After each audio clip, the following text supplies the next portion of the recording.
Hello. Hello. And welcome to Finish Big. Yeah, we are listing our way through every Big Finish release. That's right. I'm Every looking series. at the library of Big Finish before me right now. All the The different journey things. looks long. Yeah, Doctor The Who. road is long. Earth Search, Sapphire and Steel. With a many Bernice. Yep, and this time we are back to the Bernice Summerfield range. Hold on. I'm so happy. The Bernice Summerfield range. We're doing Series 6. Yes. What's happened to the theme tune? Is this a new theme tune this time? Oh, God. No, I mean, I don't object to that woman sort of going, but I do object to that bizarre noise at the end, that sort of, what's that all about? No idea. I've got some things to say about your work this season, Simon Robinson, all right? And it ain't all complimentary. Well, should we start talking about them then? Yes. Straight away? Well, no, I've got a question to ask you first before we go into this.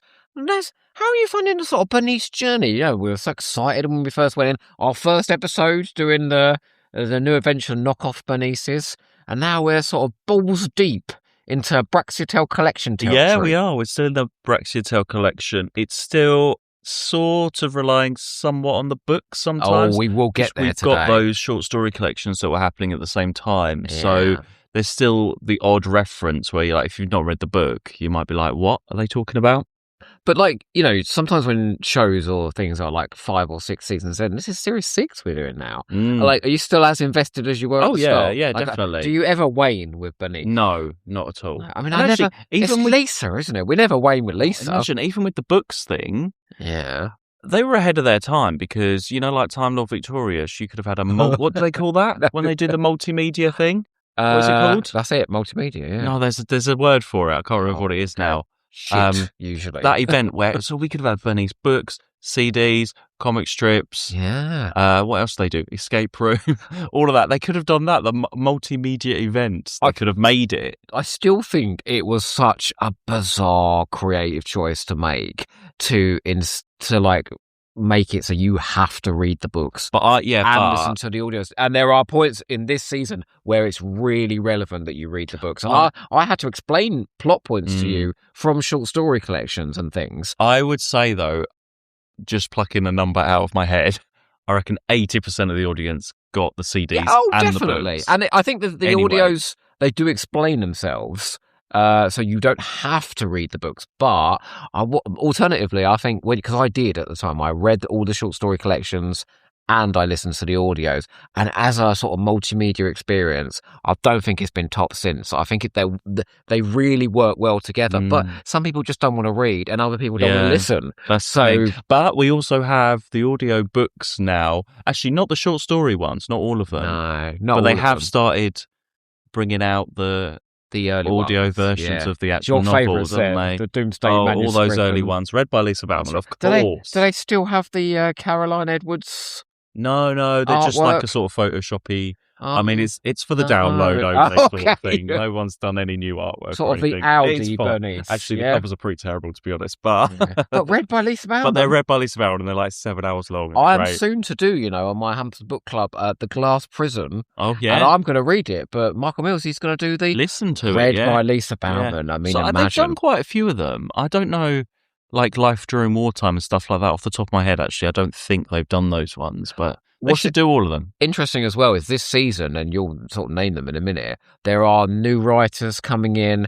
There's somebody new doing the sound design and music. So this is still the range where they're testing people out. And so that's why I think Bernice is always interesting because, oh my God, have you got your Bernice Summerfield inside story? No, I didn't even read it. You haven't even looked in that one. Oh my God, I want to look at it. I want to see the pictures. If I read Simon Gurria's fabulous tome, Bernice Summerfield, the inside story, Benjamin Cook, you are out. This would be a 3-hour episode. You can't handle that. I know. Well, you need a bit of gossip from that, don't you? I've got something. Okay, fine. Well, I will tell everybody the ones that we're talking about today. Okay. And they are The Heart's Desire. It's not my fault that I'm highly strung. My dad was a tightrope walker, and my mom was a psychoanalyst. The Kingdom of the Blind. Oh, Billy the Potatoes, I'm Billy the Potatoes. I'm sorry, I can't hear you. The Lost Museum. Gum. The Goddess Quandry. Look at the size of that weapon. You don't see many that size, yeah? And the Crystal of Cantus. Oh boy. This isn't just a story. It isn't Professor Bernice Summerfield in an exciting adventure with the Cybermen. This really happened. Yeah, a really good bunch, actually. I'm less convinced. If you had said Series 6, and I looked at these ones, I'd be like, oh, okay, I can't really remember what happened in a lot of them. So going into them this time, there were some surprises and things I've forgotten about. For me too. And I really enjoyed it. Not just for the negative. I've got to say, usually Bernice is mostly hits for me in a season. Do you remember when we did the last series? I loved every single one. This time, I think there's 2 that I love. There's 1 that I hate, and I don't use that word very strong often with Bernice, and 2 that I'm not sure about. So it's a bit of a mixed bunch for me. Well, should we talk about the first one then? Do we have to? Let's do it. You know who wrote this one, don't you? So, The Heart's Desire was released in June 2005. This was written by... That bitch. Hang on. This was written by David Bailey and Neil Corey. Who's Neil Corey? I don't know if it's got 2 writers. Oh, I thought it was just that bitch. It was that bitch and his partner.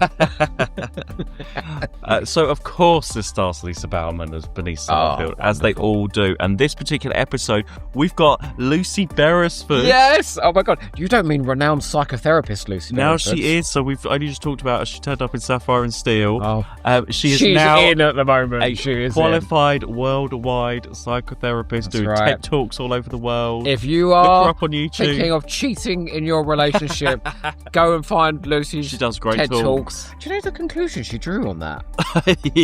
If you cheat on your other half, you should just work on the relationship and it should be alright. Never mind the betrayal of trust. Lucy, I think you got your priorities wrong. Lucy Beresford, she wasn't doing the topsy-turvy voice when she was doing her TED Talk, though. No, thank God. Imagine she come on stage. Yeah. Hello, everybody. But yeah, she's gone off on a whole nother career anyway. Anyone else? Anyway, look her up. Book her in if you need her. What, Lucy Beresford? Book, if you're a big Finish fan and you need psychotherapy, book Lucy Beresford. And you can chat to her about Bernice at the same time. Yeah. She'll probably get you in touch with Rona Shard to do a balloon party for you. Anyway, this also features Conrad Westmus and Stephen Bugdale. It took me a while, to recognise, because he's doing a very awfully voice in this, isn't he, Conrad? So it took me a while to recognise who he was. Yeah. Conrad, I'm so sorry. All you've featured in so far is all the duds. I can't wait for you to Hang do on a a second. story. This one's not bad. So this is directed by Gary Russell as well. Is it Gary? Yeah. He doesn't often direct these ones, does he? Oh, no. Well, I don't know. Yeah, no. We've had Edward Salt do quite a lot. Oh, yeah, he did the other series, didn't he? And John Ainsworth and people like that. Yeah. Okay, I get a feeling you're not as keen on this particular one. This Why? is probably, The Secret of Cassandra aside, another one you love. This is probably my least favourite. I like the David Bailey ones. You probably like Topsy Turvey as well, didn't you? It's quite fun. Oh, it's hideous. It is quite fun. So this particular story, so we're not on the Braxton collection or anything. No. Bernice is out there. She has been summoned to this place because there's going to be like a meteorite or something. No, a pulsar sweeping through the sector, going to destroy the Braxitel collection. So she's on a mission. And it starts off, you're like, okay, fine, she's on a mission, something's going to happen. And then it gets a little bit silly, doesn't it? It goes a bit very sort of gangsters, pianos falling down. Yeah. Lucy Beresford, the renowned psychotherapist, Lucy Beresford, every time I'm going to say, plays the sort of high-pitched, a bit, basically Sandra Dickinson in The Ghosts of End Space. Yeah. But or in real life. As Lucy, basically, real life Sandra Dickinson and Madeline from Jeeves. Yeah, she's actually very Madeline from Jeeves. And Willie from Indiana Jones and the Lost Crusade. You know, that the one who blonde finds woman. the eyeballs in the blonde suit. woman Who where goes, she goes, oh, Yeah. oh, when she's on that elephant. She's like, oh my God. Ah! Or do you remember when Madeline was in that episode of Jeeves? Yeah. And every single time she kept walking in the room and Jeeves was accidentally in a clinch. Not Jeeves, no. Worcester. No, her fiance, what's his name? Gussie. Yeah. If she kept walking in on him in like unfortunate positions with other men, and she just kept going, ah! Running away. Played by Peter Davison's current wife. So basically, he's got a type. But he's not going out with Lucy Beresford. No, well, he might as well do. Sandra Dickinson and the other blonde one. screamer, you mean? Yes. Peter Davison loves a blonde screamer. Plus, you know, Peter, she can give you fantastic advice if you're ever thinking of cheating. Anyway. Topsy Turvey. I mean, what a name. So Topsy Turvey, she's basically, right, she's the mole of the one-eyed gangster, yeah, but she was caught out having an affair with Dazzling Darren the magician. So it all sounds this gives you an idea of the subtlety that's happening. But then here. with Bernice, it's funny because you're not sure if that's like just silly in that world, because you do have characters and situations like, to be fair. Is this silly for a reason because there's something else going on? And I completely forgot. Oh, come on. It's on the cover. No, the Enlightenment is on the cover. I completely forgot what was going on, that this wasn't really a real world, that it was all sorts of hyper, like, gangster, and these characters were larger than life for a reason. Sometimes you don't know, though. It doesn't work. But then, for the majority of it then, you've got Bernice and Topsy Turvey as this, like, odd couple, and Bernice sounds pissed off for a lot of this as well, for good reason. But it's just a big runaround for the majority of it. If you were stuck with somebody saying lines like this to you, you'd be pissed off. What is it?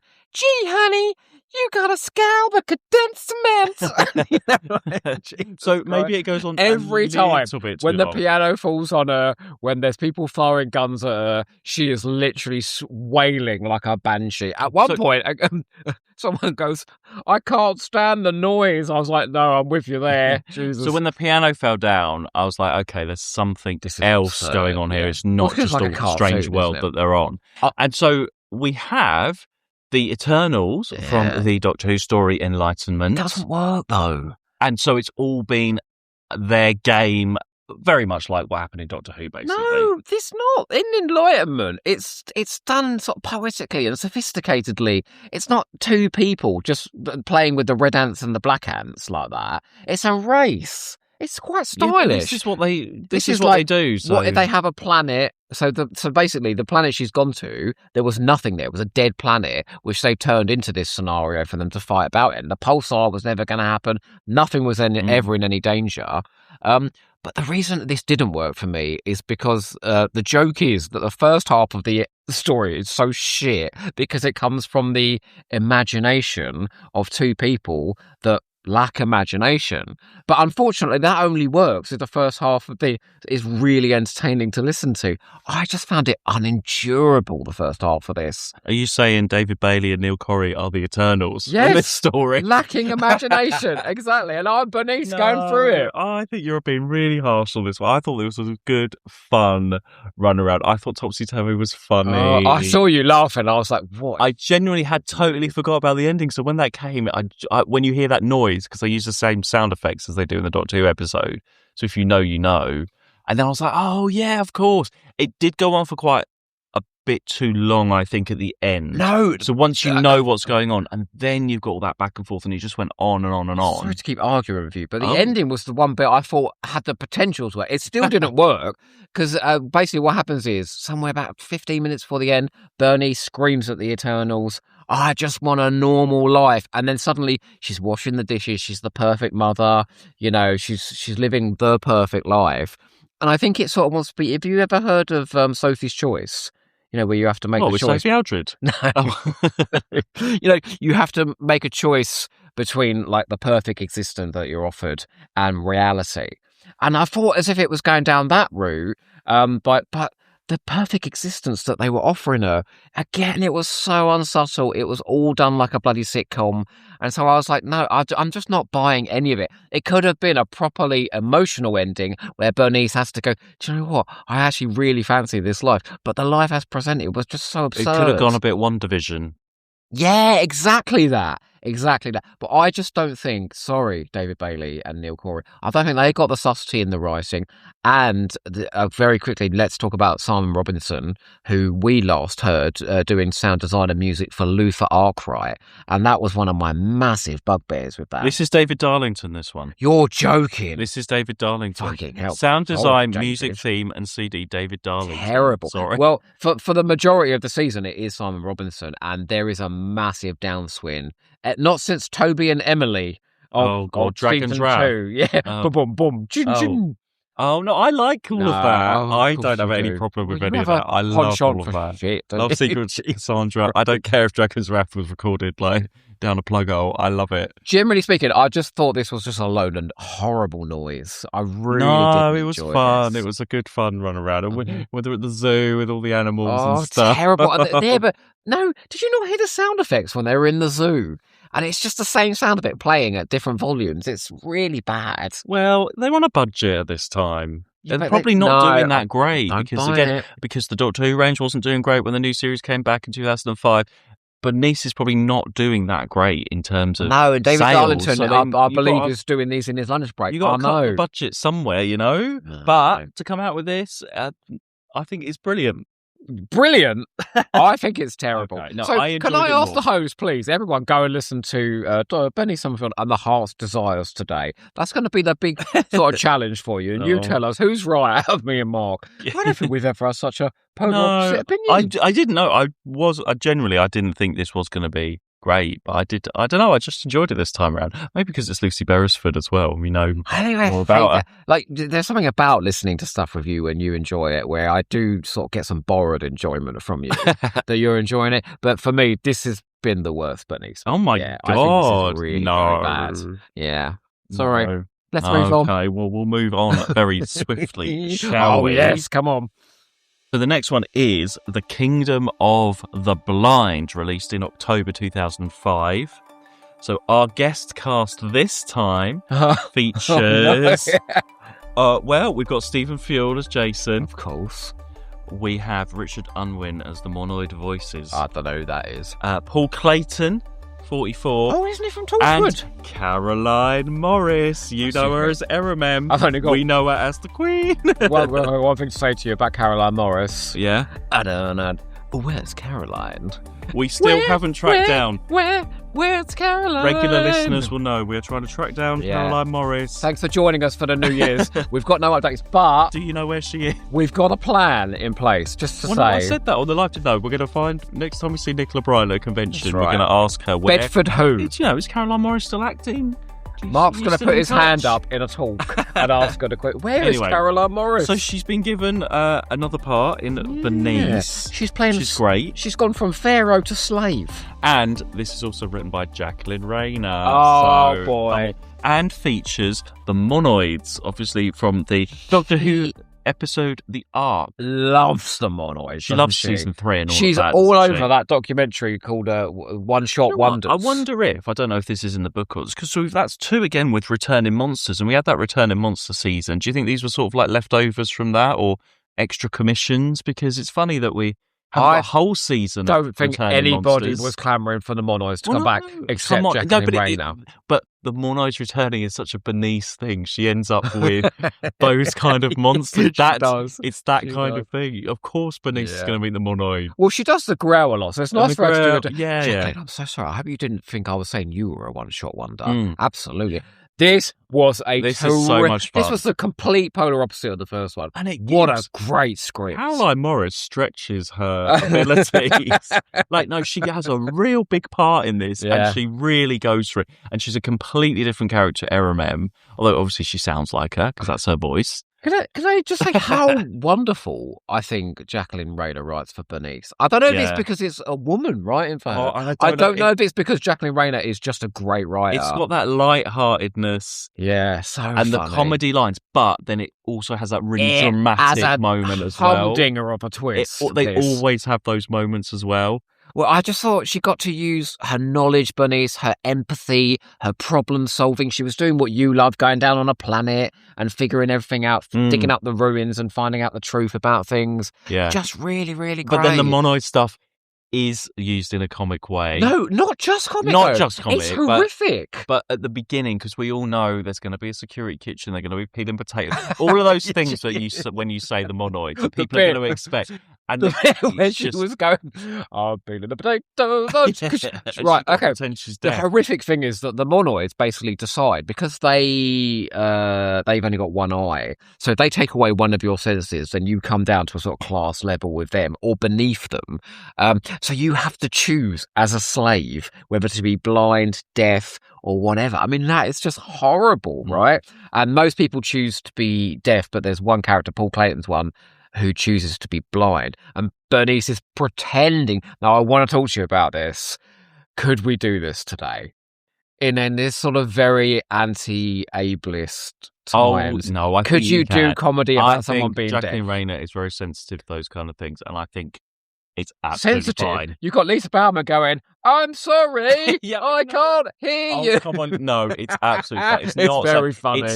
It's doing the comedy is, and that is from the arc and the way the monoids were set up in the first place. That's what it's coming from. They weren't lopping off people's ears in the arc. Yeah. But I think as well, it is your sort of typical Bernice. It has all the best elements of Bernice. It's a small but impressive cast. It's got really interesting setting. I like the fact it brings in new races. So the slave race with history, but also it deals with established races in a new light, which is the monoids. Well, it's not just the arc all over again. No, it's doing something different. Well, I mean, the arc has a big twist in the middle as well, doesn't it? But the twist here is... she's made us, because what they're going through is so horrific, losing one of your senses. You're completely empathizing, like Bernice. Of course you do. She's gone there to do a slave uprising. And then the twist is we've been made to sympathize with this slave race that actually were enslaved because they were so horrific themselves that they were enslaving the monoids, and that they abandoned their own planet. The slaves are the rich elite class that basically went, never mind, the planet's doomed, let's leave all our people behind and go out into the universe. And they're just terrible people. When Bernice then releases them, they basically say, we're going to leave this planet again, we're going to murder all the monoids. And the end, it's like a race against time for Bernice to stop them from killing the monoids. It's a massive wrench, really cleverly done, I think. It is really well done. And we also have a feature of Jason Kane in this. I didn't really expect him to be in this. He's in loads of this season. Yeah, I didn't realise he was in all of this season. Is he in the next He's in all of them. Yeah, he's in all of them now. Yeah, he was in the first one, not Goddess Quandry, but he's in all of them. It was Conrad pretending to be Jason in the first one, but apart from that, he's in the rest. I wasn't expecting him to be in this, so wow. Stephen Fuel is here, my absolute favourite. No, so I've got to say, really surprised. I was gripped from beginning to end with this one. Like, you absolutely, it's a typical Bernice, as in is doing all the things that, but it wasn't really doing anything original. Yeah, but it does what Bernice does extremely well. Just a really, really intelligent, thoughtful, funny story with great twists. And also, can we just say, the Golden Globe for supporting actress goes to Caroline Morris, because she was absolutely amazing in this. That's right. Yeah. Caroline, if you are just happy, and this has become a long-winded joke at your expense. It's only because I can't find her on anything or anywhere. I have searched. I've got a feeling it's going to be anticlimactic, when we find out where she is. She's probably in Crete or somewhere like that, living her best life. She's probably I'm a pharaoh sure she somewhere. remembers Kingdom of the Blind fondly. I like to think she's gone to Egypt and is, in fact, a pharaoh there. Okay. What is next? Okay.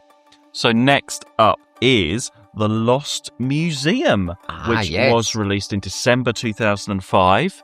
And our guest cast features, Stephen Fuel, as we said. Yeah. Listening on the train. Mark had a stiffy the whole time. Oh my God, look at the picture of him in the booklet. Oh, he's looking out the camera, looking quite sexy. Isn't he? Please. See what I mean? And Stephen Chance and Claire Carroll also Who is Stephen Chance? Who is he? Yeah. I recognise the name. I can't. Did you not recognise the voice? Oh, Nimrod. From the Project series. Nimrod. Oh, yes, I Unbelievable. recognise It's his that lovely jawline. It's such a different performance, though. Yeah, I thought actually Claire Carroll. I thought in my mind that was what's her name? Fenella. What's her name? I thought Walgar. Actually, if you look in the inlay, she looks like Fenella Walgar. I think she sounds like Fenella Walgar. She looks like Gemma Redgrave. Oh no, she doesn't. She looks like Miss Hooley from Balamory. Actually, who is that? Miss Hooley from Balamory. I don't know who that is. Anyway. It's if a great you ever cast. wanted to know what a cross between Fenella Walgar, Gemma Redgrave, and Miss Hooley from Balamory looked like, it's Claire Carroll. Check out the inlay of the Lost Museum. So this one, I had absolutely no memory of at all. I was thinking I'm going to get completely lost in this. I absolutely loved this one. And really enjoyed it. I thought it was really good fun, a really good story. Maybe because Jason was in it a lot, though. I don't know. That is not a reason to like something just because Jason is in it. Your favourite characters in something, that's good. Well, no, Bernice is my favourite character. She was in The Heart's Desire. I thought it was terrible. I like Bernice and Jason together. Okay. Do you know what? My memory of this was... Oh, sorry, hang on a sec. This was written by Simon Gurrier. What I'm going to get to that and say is that I was vaguely dissatisfied when I did it for Doco Reviews, and my feeling come away from it was that I was vaguely dissatisfied this time as well. And it's a shame, because I think Simon Gurrier turns out to be the best thing. Is this one of his earlier ones? This is his first one. His first one. And interestingly, he says this, I remember in the inside story that he wrote, was the only reason this got made was because Gary was so snowed under at this point, nothing else was ready. Oh, look at the picture of him there. They had he looks so young. He's so young behind Claire Carroll there. They had a functioning script and they went, right, just get it in the studio. So that's how to the wire they were at this point. So the fact that these are even competent is a the miracle. storyline of this one, so we're on another planet now and there's a war going on and Bernice has been brought in to help catalogue like the museum things. Like the museum has been like bombed basically. Well, it's the most secure position in this town, so everyone's trying to attack the museum because that's where they're all hiding. That's a great. I do want to say, Tread Where It's Due. That's such a great dramatic idea that the place that Bernice is going to save the artifacts is the place that's sort of being bombed and shelled throughout the entire thing. Can I tell you about my issues with this? Go on. Here we go. The sound design was terrible. Well, the sound design is by Simon Robinson. Adrian Lewis. Who?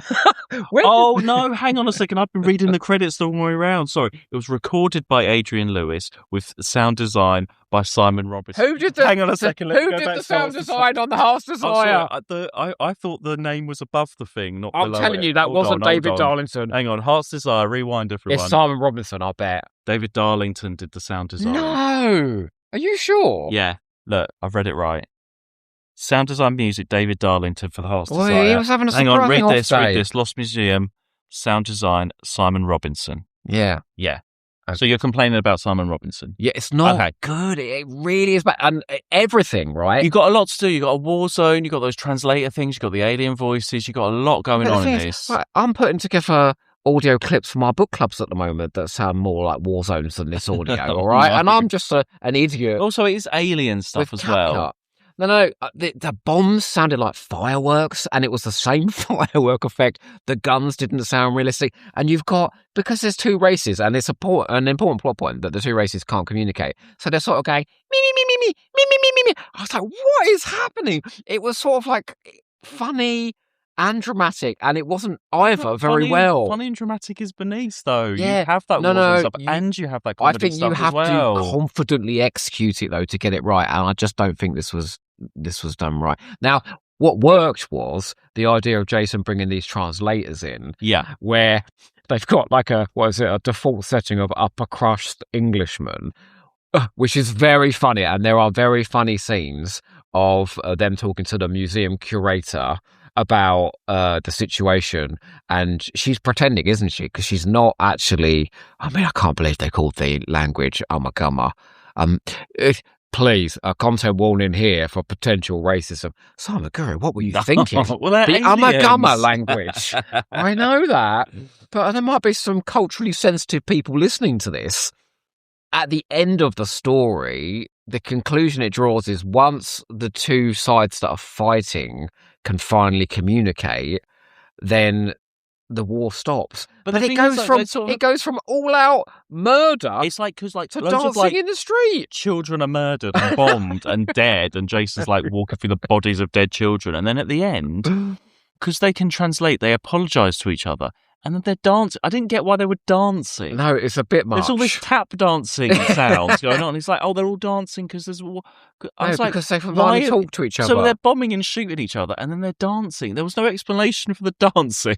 I don't know that the subtleties of the sort of the end of a war can be handled within 10 minutes at the end of a Bernice audio, but to go from murdering children to tap dancing. I get that. That is a bit of a stretch. I do get that. And it's via these translators, so they're all, instead of going, me, now they're going, oh, top ho, hello, we can finally talk. What ho, old fellow? And it was just, tonally, it was so weird. I agree the tone is weird, but I still thought it was fun. No. The reason you like this, let's get into this. Oh, God. The reason you like this. And he looks at me baffled because Jason says he's still talking to a couple of his clones. Yeah, so this and Mark is where... looked at me and went, clones? Hang on a second. So this is where some of the book references from those short story collections come in here. Because aren't they talking about... Is this the one where they're talking about Bev and Adrian, like, getting together or something as well, which is happened off screen it's such somewhere. A gossip. It literally opens with her going, Bev and Adrian are having it off. Yeah, so there's just these references. It's like, actually, do you need that? Unless it's going to come back in the audios, which it doesn't so far. No, it does. So, they're having a relationship in the next season. Yeah, but do you need it in this particular story? Oh, no. Do you know what I mean? Can you just set it up and just mention it there? You don't need that. That feels like a script editor going, let's just add it. Let's just add it because everyone's just bought the book the month before or something. But then, Jason talks about like a clone, and we're like, hang on, when did he have a clone? I knew. You didn't know. Hang on, you looked it up as well. Anyway, so it's In a Life Worth Living. Which is, may I say, huge recommend, a fantastic Simon Gurrier edited short story anthology. So there is a short story called Sex Secrets of the Robot Replicants. Yeah. I saw your eyebrows twitch when I mentioned this. Written by Philip Purser Hallard, apparently. Philip Purser Hallard, yes, he does quite a lot of his short stories. So basically in that one, Jason has robotic clones made of him for whatever reason. We can't get into it right now. So that's what they're referring to. He's taking the xenopornography industry by storm. I've just read half of this. No, he's writing. He's an academic. No, you didn't get to the end. Oh. He's not an academic. He's pretending to be an academic. No, I literally just read this short story just now. Okay, very quickly. He's pretending to be an academic and it's taken off. And then he's been invited to all these different talks. So he has to clone. He's got all these different professors called Cockwright and all that kind of stuff, or whatever. Cockshaw or whatever. He's got these stupid names. And Bernice is My name is Jason. Thick member. Why does this guy in the library look like Jason with a weird moustache, sort of thing? Were you just excited to learn about all of this? Because it's not really relevant to the story. Was funny. Was it just because Bernice can have one Jason and you can have it off with another Jason, and then there's one for Sunday Best? Is that why you were excited? I just thought it was fun to have Jason in these ones as well. I mean, the idea that Jason, via his translator, stops a war, that is wonderful. I just think the execution is off it. I don't think Simon Gurrier's script is at fault. I think it's the execution for me. So I was just like, there's loads of great tasty ideas in this, and it is witty, and there are twists, like the whole thing about the museum creator pretending not to understand and she can, and all that. It just didn't quite come together. You know, we'll get to Cantus at the end of this. The execution and the script work brilliantly together there. So anyway, moving on. So the next one is The Goddess Quandry, released in February 2006. And our guest cast this time features Jane Goddard. Oh, yes. That's Alpha Centauri, isn't it? As Kerry Packer. Yeah. We've also got Duncan Wisby. Are you sure that's not Jack May? Duncan Wisby? No, I know.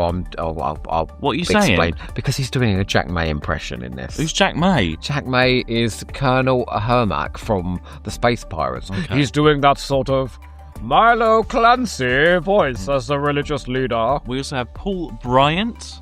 Hello, Paul. And Lizzie Hopley. What? Renowned Big Finish writer Lizzie Hopley. Yeah. Is that her? Well, it's funny how when we're doing these in order, so we've just done Sapphire and Steel, and we've had Lucy Beresford turn up and everything. Then we've got Lizzie Hopley in this. She turns up in Terra Firma, doesn't she, around this time? I think they sort of book the actors for a couple of weeks block, and they do various different series because we're having the same actors turning up in different things. But quite Lucy near Beresford each didn't other. turn up and end up being a prolific Big Finish writer. Lizzie Hopley did. Yeah, Lizzie Hopley did, but this is her acting days. She looks so happy there being in The Goddess. Can I say, I had no memory of this at Hang on, all. and this is written by Andy Russell, Hey, Andy. directed by Gary Russell, Oh, hey, Gary. with sound design by Simon Robinson. Yeah, it was better, the sound design in this, I think whenever they do religion and you've got the sort of, bong. It's that quite sort of nice. like religious cult thing is a bit of a trope, isn't it? And as you're always like, oh, how's this going to go? But you've got Kerry Packer turning up. Sublime. Jane Goddard, my heart goes out to you. It was a great I forgot Kerry was in this, and that's great to have that returning character because she's turned up. She was in that short story. Has she actually been in any other audios? Yeah, she's in the glass prison. She's And in prison when yeah, Jason, but not any when, audios. Peter's That's born. the book, though. In any audios, I don't I'm just think saying that so, short no. story, the one No.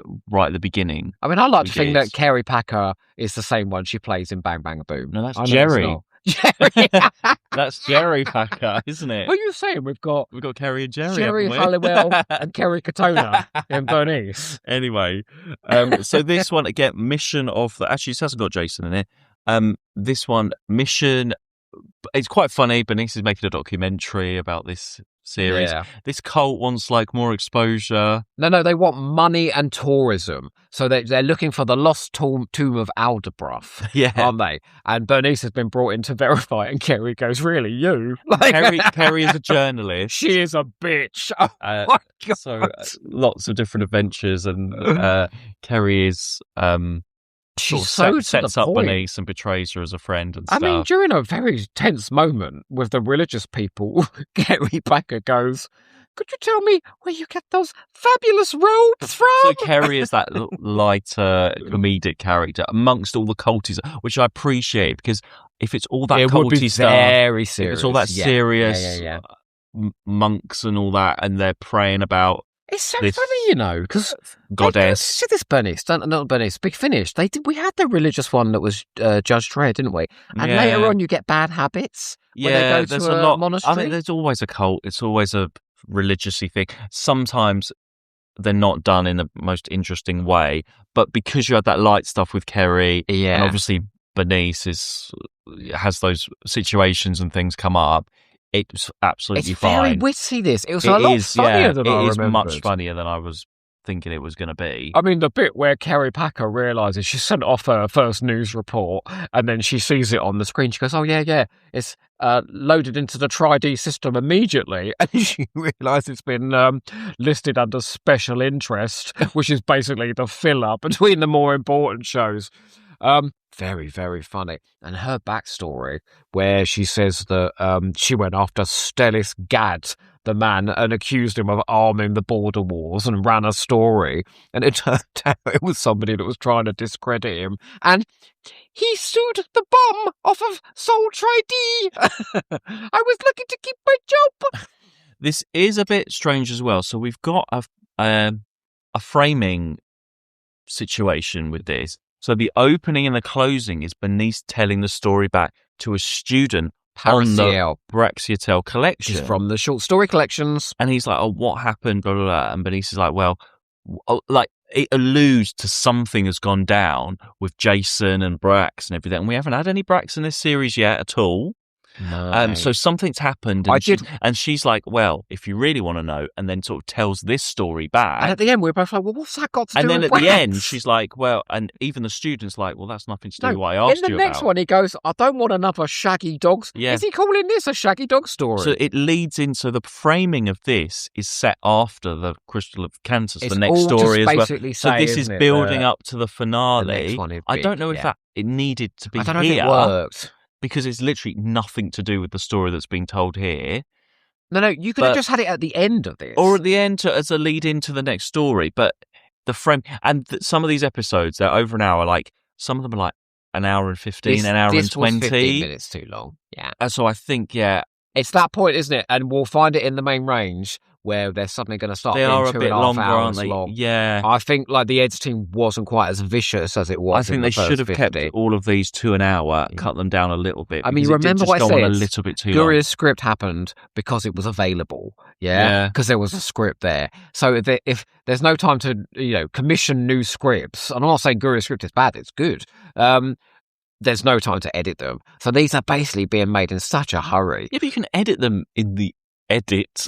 You can record extra material. It doesn't have to use all of it. I know. I just get the impression that this is why when in the next season Simon Guria takes over completely from Gary Russell, and he said, I just don't have the time to do this. And I think this is the series where you really feel it. I still enjoyed it though.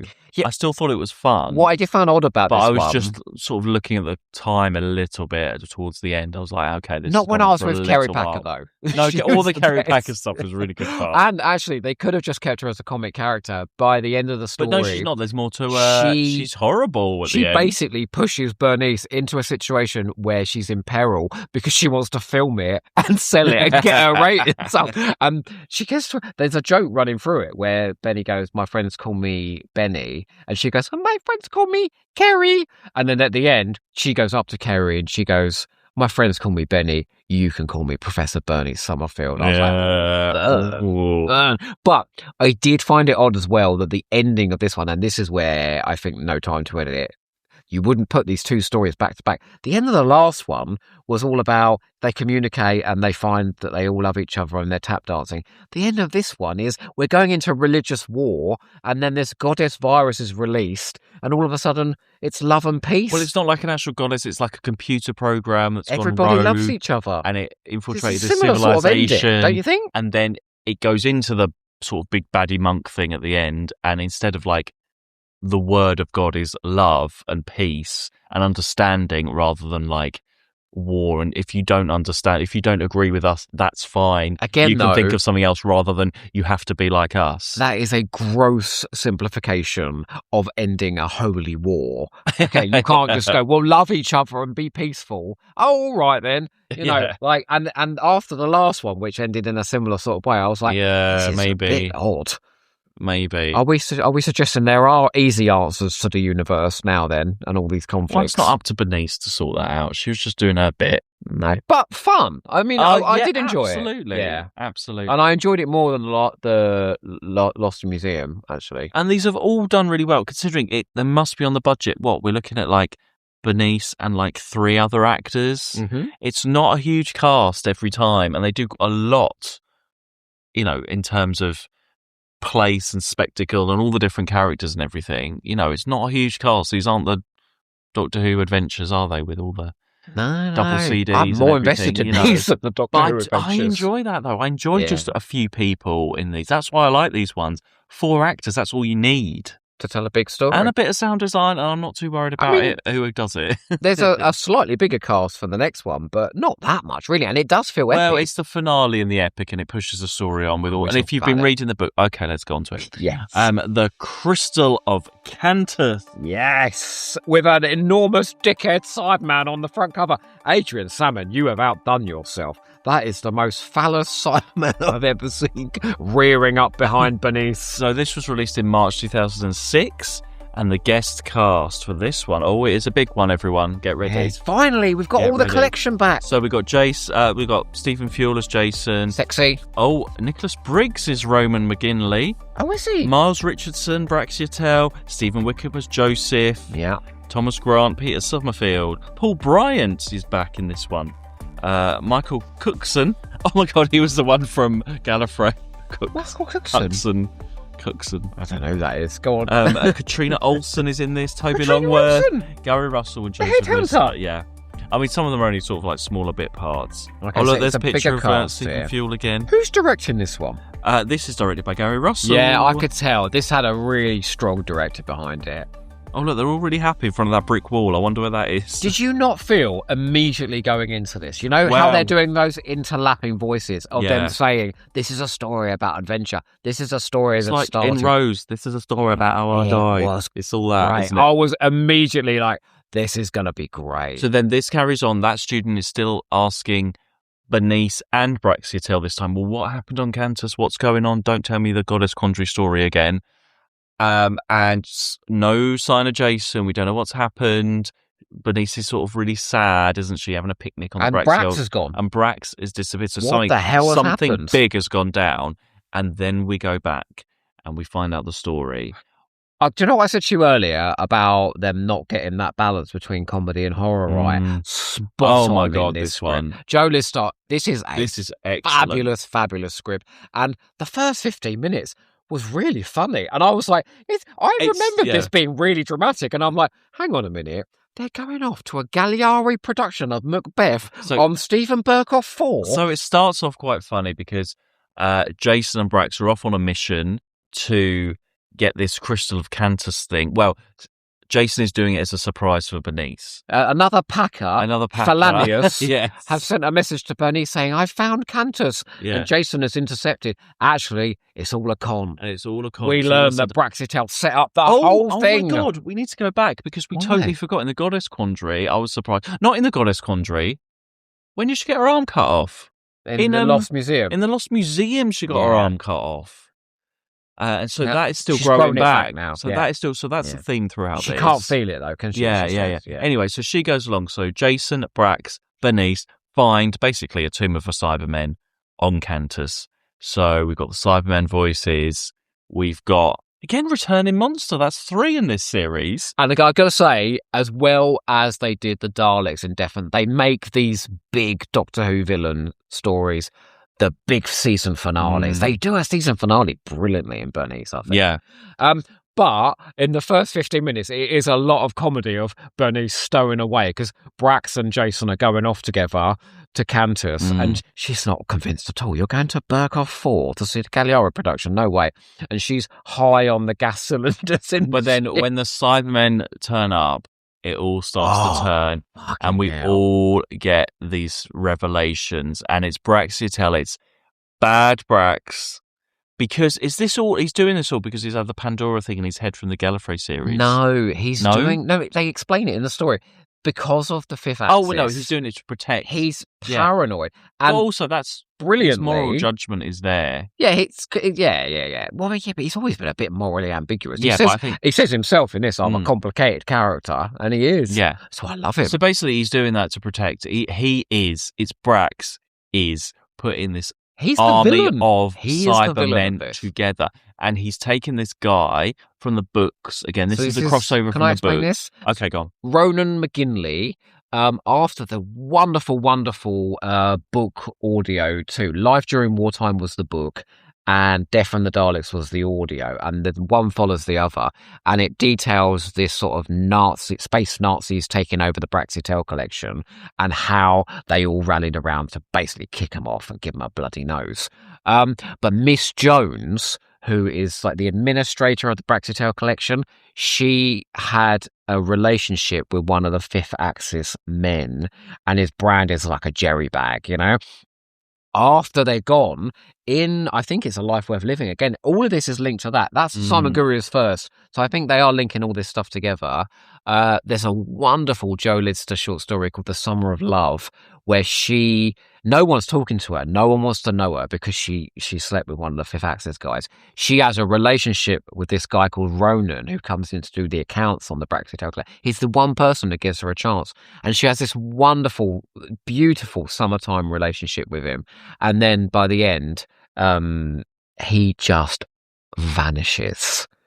And this is where we find out where he went. But I didn't know any of that when I was listening to this. No, you don't really need it. But it does help. The only question I had, I was like, so Brax has got this guy, turned him into a cyber leader to control him as an army to protect the Braxitel collection. The only thing that I was confused about was I was like, why has he got this random guy to do this? That was the only thing. And now that short story fills us in. You don't necessarily need to know that, but it does help, doesn't it? It is. I was just a little confused. I was like, out of all the people, why has he just chosen this random guy? I do remember at the time, though, being excited how the stuff from those short story collections was. And suddenly I was hearing people talking about it in my ears. It was really exciting. Yeah. I'm so kind of sad they stopped doing it, but I get it. But then the big thing is then again, Brax tries to get Jason. Well, because Ronan is sort of dying. He wants Jason to be the cyber controller, to control him, to protect. And so he tries to convert Jason into a He Cyberman. Doesn't he? He thinks that's why Jason was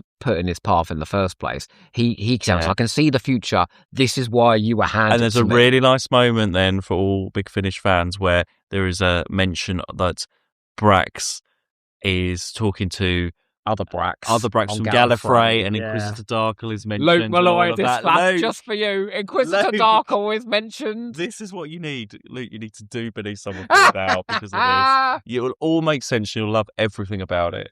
Well, because the idea is like the Brax on Gallifrey sends information to help. Yeah, and that was a and that is point in that Gallifrey, was a plot point in Gallifrey Series 1, so it's quite clever. Yeah, it does all join up if you're like buying everything. But then Bernice has this really emotional moment, doesn't she, where she sees this is really horrible. Unbelievably horrible. Oh my God. The best use of the Cybermen in a way, because it is so one of the horrible. most horrific I can imagine. Like and the way Lisa Bauman plays it, she keeps going, oh my God, these beds, they're so small. What are the Cybermen using these beds for? And then all of a sudden Lisa Bauman just screams and runs out the room, and we find out that they are literally harvesting babies from this planet that they've taken over, using their organs to put into Cybermats because they're little organs. God, oh my God, what are you?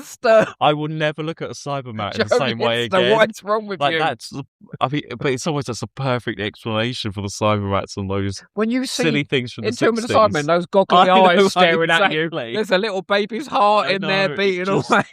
Twists the whole thing. It's so clever. It is really clever. And do you know what, right? I really think this is... You can listen to this on its own, and it is a great exploration of what makes the Cybermen horrific. Bernice has a wonderful moment where she goes, they don't feel anything. If they want you, they will come to where you live and they will take you and make you like them. And Miles Richardson gets to do a great potted history of the Cybermen, like the genesis of the Cybermen, but in his rich, lovely voice. So as a Cyberman story, this is great. But as a Bernice story, right, that's tying together loads of stuff, because we know that Braxitel has been wiping Jason's mind and using him for things, because that was in the Mirror Effect, wasn't it? Yeah, way years back. ago. Yeah, that was a season finale as well. That was a big twist there. And this is basically there's no going back for Brax. Now, we know he's been up to no good. And the point where his relationship with Bernice absolutely is when he's installed Jason, and then to get himself away, he says to Bernice, oh, I'm so sorry, Jason's dead. And then Jason, who has like the cyber equipment in it, manages to reach out to Bernice, and she realizes, fuck, he's lying to me. He's been behind all of this. It's huge. It has huge implications, because in the next season, and it's a really collection-heavy season, it's how does the collection survive without Braxiatel? Yeah, so he's not there. We leave it very much setting up the next season. Brax is gone. Bernice, Jason, they know what's been going on and why he's gone. And then there's like, oh, well, the Draconians are going to be poking their nose in soon. And then someone else, is the collection safe from all these other things now? Brax isn't there. And it's just in that conversation at the end. It's not like made a big thing of, but when they said that, I was like, oh yeah, that must be the next season. That's why you do long-running stuff, right? So not only is Joe Lister looking back to the Mirror Effect, not only is he pulling in stuff from the books, he's also looking forward to the future as well, and giving you little sort of hints and whispers of what's to come. Yeah. It's a very rewarding, amazing story if you've been following the series. This one was longer again. It was 20 minutes over again. An hour and 15. I didn't feel it. Absolutely not at all. This could have just carried on for me. Yeah, this was really exciting. Absolutely my favourite. My favourite two scenes in this actually weirdly don't feature Bernice, as great as Lisa Bauman is in this. It's the moment where Braxiatel installs Jason in. That is an electrifying confrontation where he goes to Braxiatel, are you in love with her? And Brax goes, don't be ridiculous. This is about the future and about protecting things. But even better is when they go back to the collection and Jason confronts him and says, basically, we will survive here without you. He takes on the Cybermen mantra and he goes, you leave Benny alone. If I see you near Peter, I will kill you. Go. He literally is strangling him. It's so great. Can I just say, I don't think Stephen Fuel gets the credit he deserves. No, he's a great actor, because obviously obviously Lisa Bowen is brilliant, and Miles Richardson as Braxiatel. Yeah. But we don't talk about Jason as Stephen Field throughout all of these performances. You'll be pleased, because I think next season is he does the Field-heavy comedy again. stuff. Really and well. he does those dramatic moments as well really well. He's very underrated, I think. People don't talk about him enough. Well, what they've done is they've taken somebody who was... I don't think he was handled at all well in the New Adventures. He's only in a couple of books. He's fucking ace at his wedding to Bernice. Oh, God. It's just really... I have to read that one. What page is that one on? Go and read his xenopornography. I think you'll be more interested in that. He was a bit of a one-note character, but I think when Fuel took him on, and after Gary Russell, because Gary really didn't like the character, did he? I remember I gave that as trivia earlier in the run. He wanted rid of him, and I think they just decided, no, let's go run with him. He really shows a lot of depth. Like in Life During Wartime, he's pretending to be a Nazi sympathizer, and he's helping all the kids to escape. I suppose that whole Big Finish invention of Peter and Adrian and Jason's sort of love triangle-y thing. Well, it's not really a love triangle, but you know what I mean? That really helped the character of Jason. I think if he didn't have any of that stuff going on with Peter and all of that, seriously, he might have run his course a bit earlier on. I cannot recommend the short story collections that were coming out at this point enough, because Simon Gurrier is a great editor of them. It really takes these characters and adds huge depth to them. But he brings in, like, Cornell writes them, Rob Shearman writes them, Joe Lidster. All of these fantastic writers were coming in and writing these short stories. They're really great collections. And I just want to say a moment for Joe Lidster, who for me is just the MVP of Big Finish at this point. Yeah, we've just had Daisy Chain from Sapphire and Steel, which was unforgettable. We've had Master not so long ago, which we absolutely love. The Longest Night he wrote for Unit, which was our favourite of that season. Cantus, this is amazing. Terra Firma's coming up. The Reaping. Like, I think they were lucky to find him. Do you know what he is? He's exactly the sort of writer they don't have now. I don't want to turn this into a modern day rant, yeah? He's an edgy writer that is willing to push the boundaries, certainly in terms of horror and adult themes. He does make me feel uncomfortable at times. You remember Longest Night? I was really uncomfortable with some of the sort of xenophobic elements in that. The cyber babies in this, Yeah, he's not afraid to do that stuff. In a really good way. It's effective. It's not like gratuitous. No, it's confronting. It really works. Way. Yeah. Yeah, so like I'm just so excited.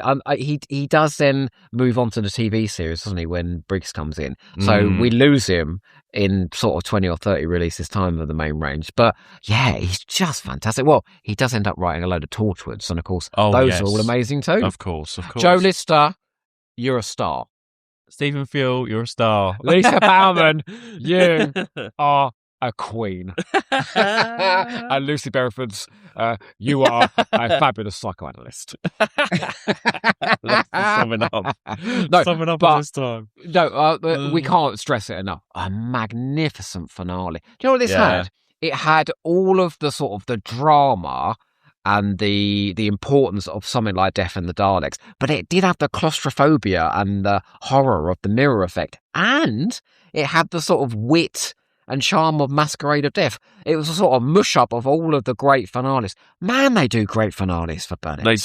They do. I really enjoyed this one this time. Yeah, me too. My favourite of the series, Crystal Cantus. Yeah, by a mile, yes. Although absolutely. Kingdom of the Blind was very, very good, this has all of the sort of arc stuff that gives it just that extra oomph. If it had Caroline Morris in it as well, imagine it would be a million times better. Caroline Morris as the harvested son, baby. Wonderful. Oh, dear. So do you know what? I mean, I've sort of come away from this series thinking, my God, that was a great year. I was a bit iffy with those middle ones, but the best were brilliant. They were really good, yeah. Yeah. Well, there Lisa, we are. Another one done. You can do no wrong. No. What a good time. Right. A subtle way of summing it. What a good time. I just want to do the next slot now. But that's what Mark says when you have it off. What a good time.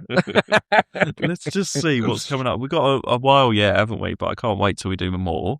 Can I just say a spoiler for the next season of Bernice, which is a while away? Yeah. It's one of my favourites. The Simon Gurrier season. Do you know what it's got?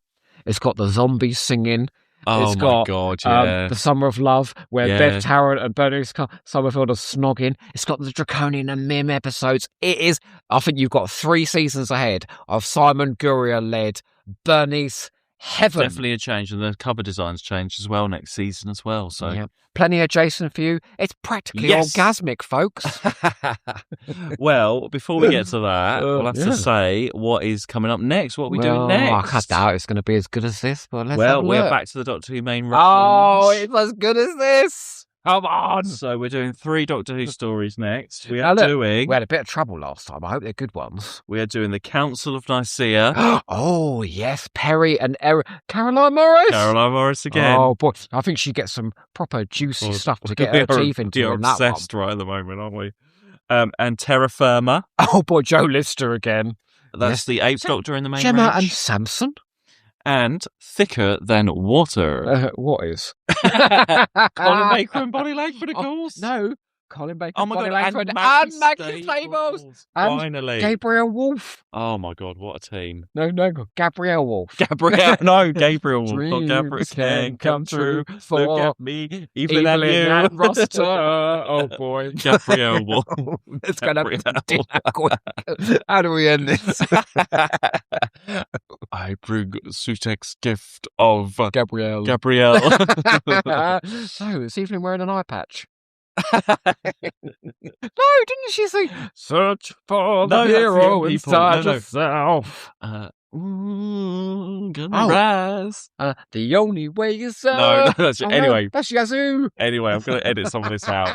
And don't No. forget, everybody, you can always Yes. finish Cantus Sleep. big. Boop, boop, boop, boop, boop.